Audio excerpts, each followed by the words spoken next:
Keller and Stacy, I understand you have some special guests. Of course, our VIP and keynote speaker, Jon McBride, but also somebody else standing there with you.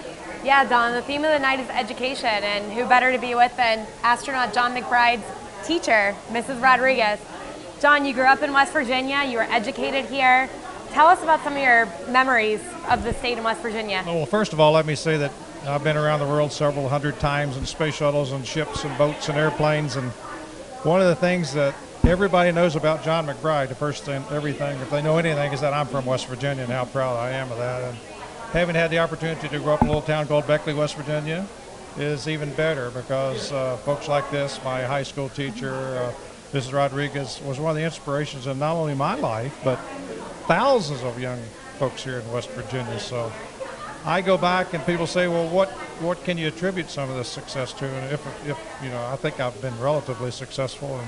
But I have to go back to my early days in Beckley and the people like this lady here, all of our teachers, my principal, we talked about our coaches. Everybody in my city of Beckley, West Virginia was interested in my welfare and my future and all the future of my friends and everybody in our school system. I mean, they took it seriously. They, after getting their college degrees and teaching degrees, they came to West Virginia schools. They spent their lives there inspiring and teaching the young kids of West Virginia. So it goes back to my youth and younger days in West Virginia, the camaraderie, the community spirit, the fact that everybody really liked us. They wanted us to be successful. Not only people, but you'd look at our class, and she knows most of it. We've had Academy Award-winning nominees. We've had probably a class of 300. We've had 20 doctors or so, or dentists out of us. So it was really, and we didn't do that on our own. We had a wonderful group of people that took a great special interest in it, including Miss Lady Jenna Rodriguez. Thank you. John, we had the nicest principal that ever taught or worked in a school in West Virginia, and he ran the kind of school that made everybody want to be successful.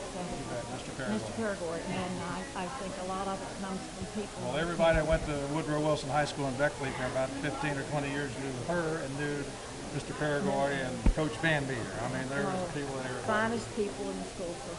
So I thank you, Thank you, John. Appreciate it. A good question for both you guys. Why is it so important to have places like the Challenger Center and like the DLN network where places like Woodrow High can get on the DLN network or can come here to the Challenger Center and learn about STEM concepts? Well, we need something and some stimuli to get these young people motivated in science and technology and engineering and math, because back when I was in school, we were all excited about Sputnik and Explorer and the Mercury astronauts and the cosmonauts and all those kind of things were going on as we were youngsters. It inspired us. It got us stirred up and excited about science. It certainly got me excited about it.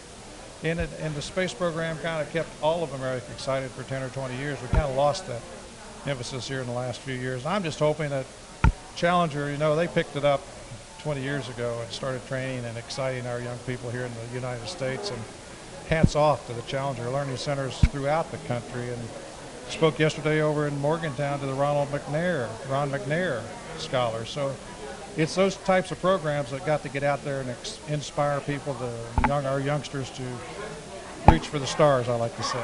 And as I told the audience earlier, we think that the first man or woman that walks on Mars is somewhere between 7 and 17. We need to reach them. We need to tell them, and we need to convince them that they can, if they want to set that goal today, they can be that person. And I truly believe it.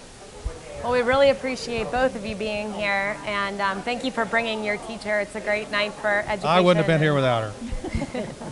Thank you, John. Thank you all very much. Thanks very much, and I think we're going to go to another one of our features.